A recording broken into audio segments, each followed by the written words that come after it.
bahwa dimensi waktu itu cuma 3. Tadi, sekarang, nanti. Tadi itu walaupun 1 detik yang lalu sudah lewat, dan itu sudah menjadi bagian dari sejarah kehidupan kita. Dan apa yang terjadi pada saat tadi itu tidak bisa diubah, sama sekali tidak bisa diubah. Yang bisa diubah dari tadi bukan keadaannya, tetapi cara berpikir kita tentang tadi yang bisa diubah.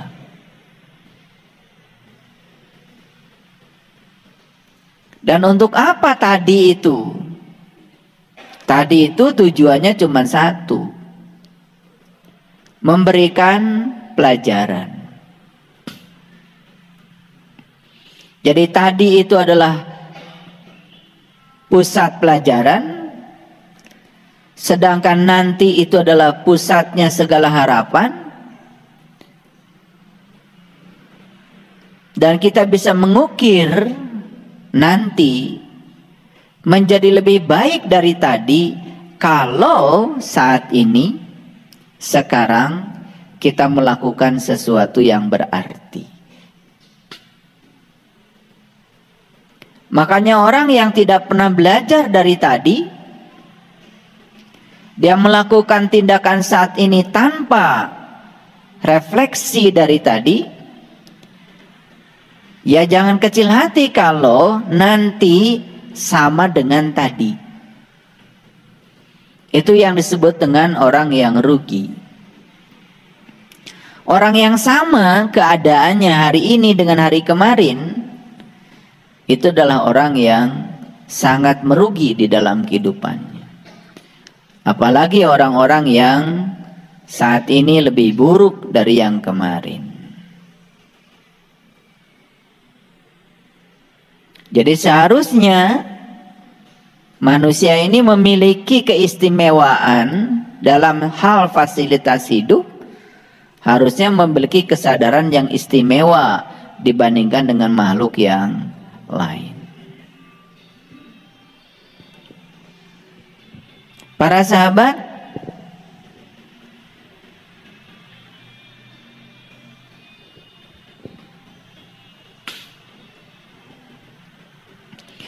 umur itu nggak terasa ya.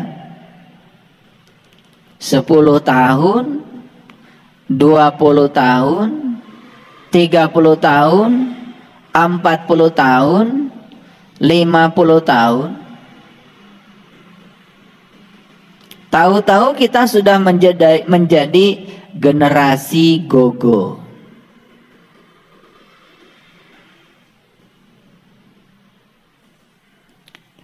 Jadi kalau 50 kan gocap. Kalau ditambah 5, go lagi.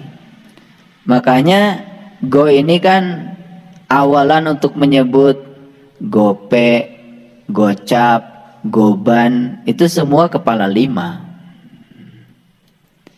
Jadi saya menyebut generasi gogo bukan berarti kematian itu miliknya generasi ini.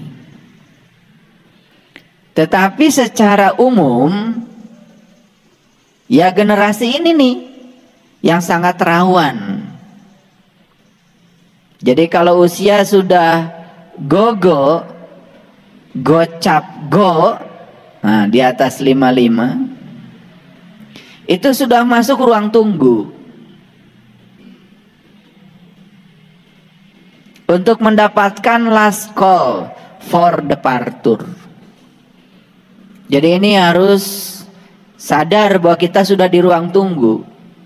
Jadi kalau kita naik pesawat, biasanya kan kalau sudah masuk ruang tunggu, apalagi sudah mendapatkan panggilan naik pesawat, tidak ada kesempatan lagi untuk belanja itu, belanja ini. Masuk pesawat, sudah, go. Dan kalau saya perhatikan yang ada di ruangan ini, 95% ini generasi gogo.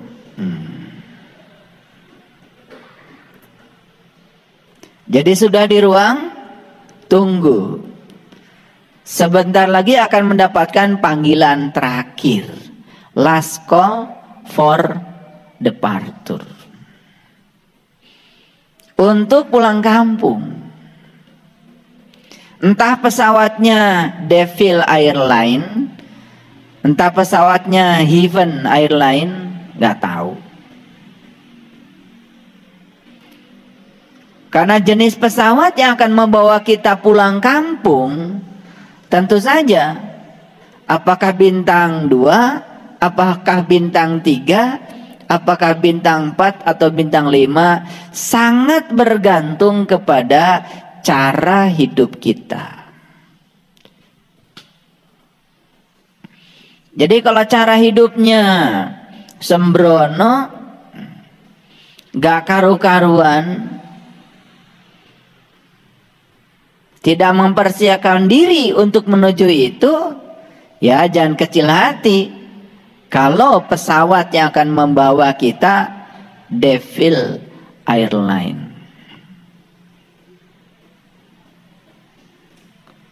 Ya, bintang 1 pesawatnya.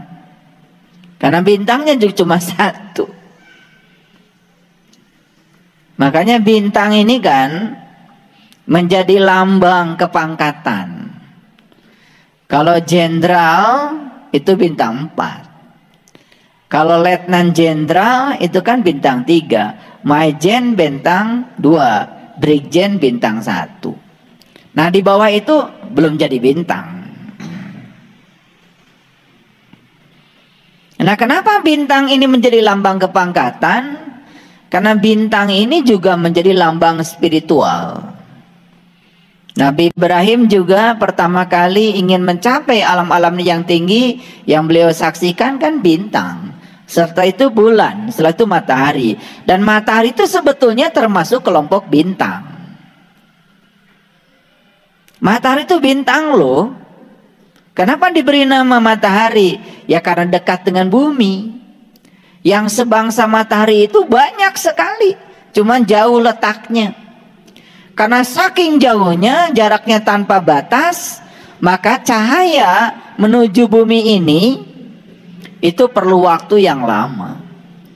Jadi belum tentu bintang yang kita saksikan saat ini itu adalah bintang yang saat ini.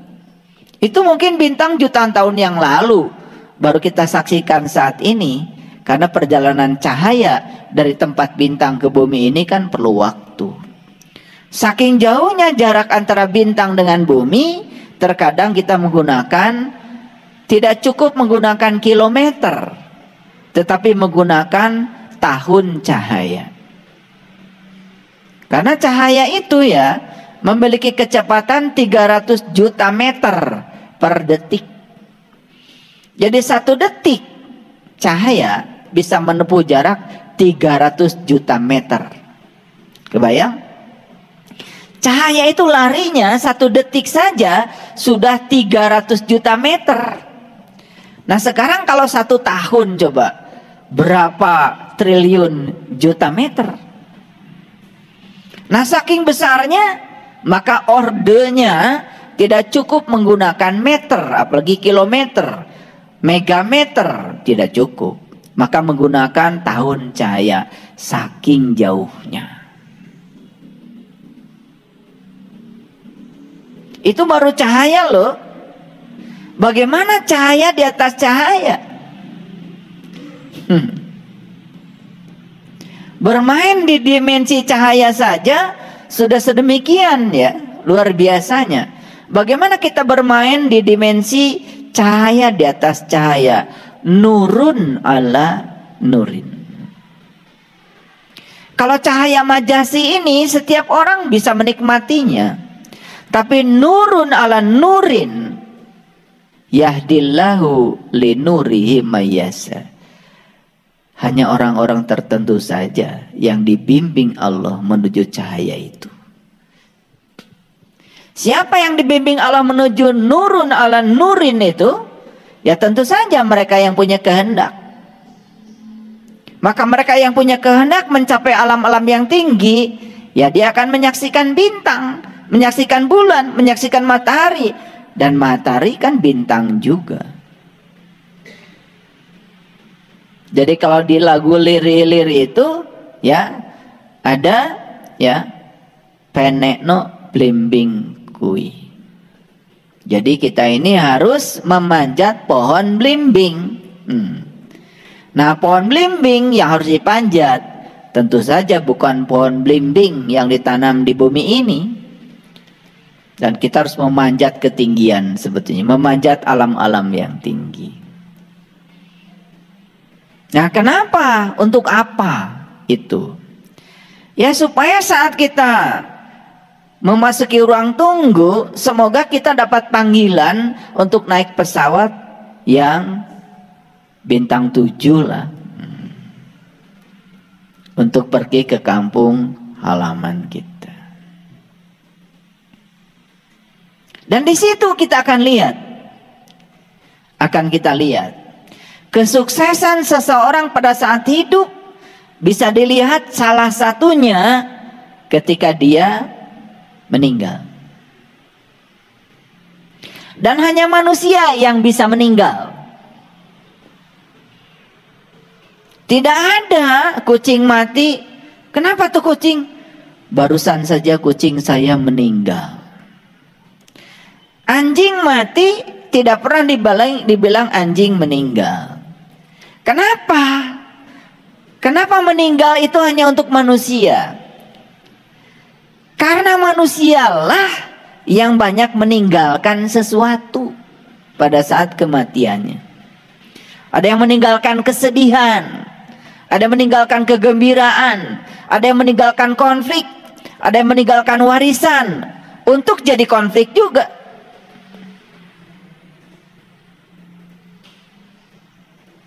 Semakin banyak yang ditinggalkan, dan yang ditinggalkan itu tidak pernah dirawat sama sekali, itu akan menjadi bara yang baru buat yang ditinggalkan.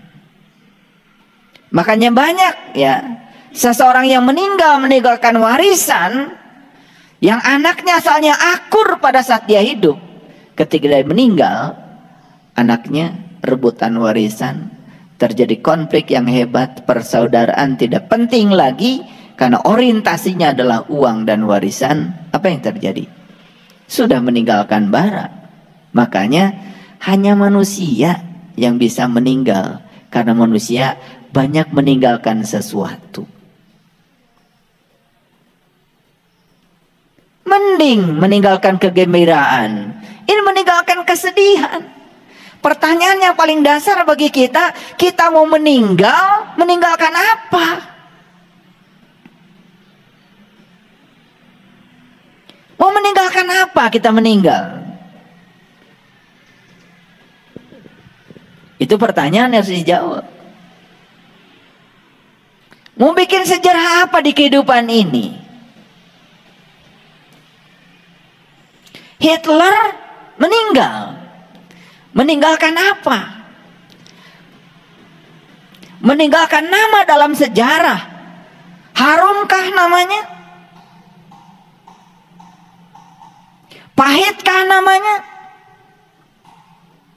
Nabi Muhammad meninggal, tercatat dalam sejarah. Meninggalkan apa beliau? Meninggalkan kesan yang dalam bagi umat. Diulang-ulang kebaikannya di mana-mana, hampir tidak ada keburukannya. Bahkan yang belum menemui beliau di zamannya, hidup 1000 tahun setelah beliau meninggal, masih bisa mencintai beliau, pada belum pernah ketemu. Bisa cinta kepada beliau, padahal tidak sejaman dengan beliau. Wajar kalau cinta beliau sejaman dengan beliau. Itu cinta bisa ada ikatan yang luar biasa. Nah, pertanyaannya, kita mau meninggal seperti apa? Yang bisa meninggal cuma manusia. Mau meninggalkan apa? Kucing meninggal tidak meninggalkan harta, tidak meninggalkan apa. Rumah pun tidak ada. Makanya mereka yang meninggal selain manusia tidak menimbulkan konflik. Hanya manusia yang meninggal mewariskan konflik. Ada yang mewariskan utang juga. Menjadi beban bagi yang hidup. Silakan, pertanyaannya satu. Kita mau meninggalkan apa? Karena hanya manusia yang bisa meninggal. Kata-kata itu tidak kita sadari. Kenapa? Ada apa kok di rumah ini rame-rame? Oh, si Anu meninggal. Kita tidak pernah menyadari kata meninggal. Dan kenapa kata meninggal hanya dipakai oleh manusia? Karena manusia yang banyak meninggalkan sesuatu.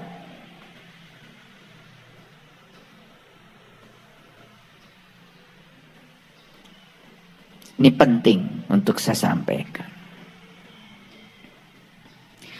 Hanya orang bodoh yang tidak membuat persiapan diri dari sekarang, bahkan hampir tidak memikirkannya, dan seakan-akan dia akan hidup kekal di sini, itu orang bodoh. Ribuan kematian yang dia saksikan tidak memberikan pelajaran apa-apa. Berkali-kali dia mengantarkan mayat ke kuburan seakan-akan yang meninggal orang lain. Saya, oh nanti. Apa yang dilakukan manusia seperti ini? Mengekalkan kehidupan. Terus saja mencari upaya untuk memanjangkan umur. Alasan-alasannya sangat klise. Anak saya masih kecil. Cucu saya masih kecil. Pekerjaan saya belum selesai. Mau sampai kapan? Siap tidak siap, selesai tidak selesai, anaknya kecil atau anaknya besar, cucunya masih kecil atau cucunya sudah besar, saatnya harus pulang, pulang. Gak ada waktu lagi.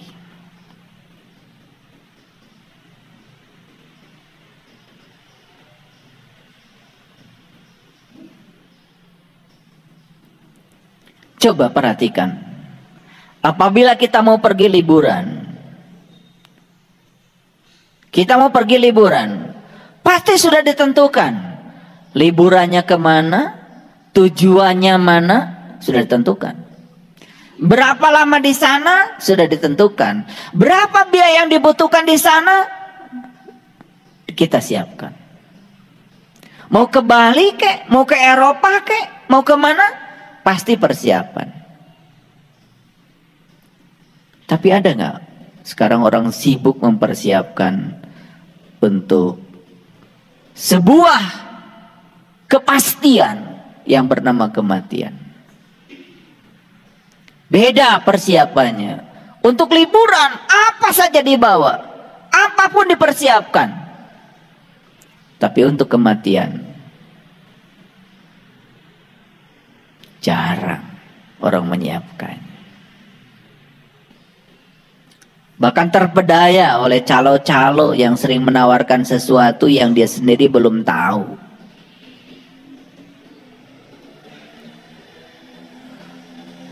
Menawarkan kemewahan dan keistimewaan setelah kematian, padahal dia sendiri belum mati. Dasar calo. Dan kita terpedaya dengan tawaran-tawaran kemewahan. Makanya manusia ini lucu dibandingkan dengan makhluk lain.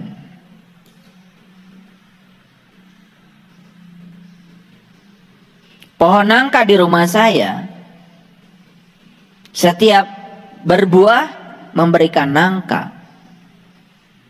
Dan saya yakin pohon nangka itu kalau saatnya harus mati, bahkan sekarang masih hidup, dia tidak memikirkan tempat istimewa setelah dia mati.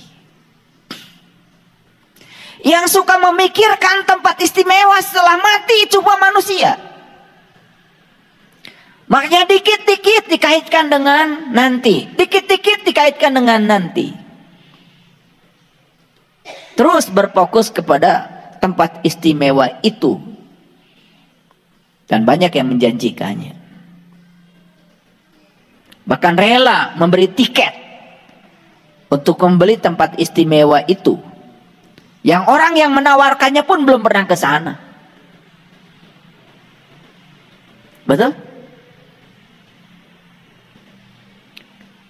Itulah kita selama ini. Pada jelas di Quran dikatakan surga itu di sini, saat ini, sekarang. Surga itu adalah tempat di mana langit dan bumi masih ada. Surga itu adalah tempat di mana kamu bisa bernafas. Siapa yang bisa menciptakan surga di sini, saat ini, sekarang? Saya yakin dari ruang tunggu dia akan dijemput oleh Heaven Airline. Tempat istimewa, pulangnya juga istimewa.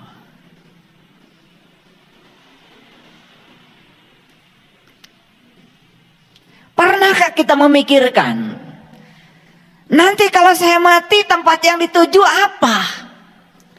Tempat yang ditujunya mana?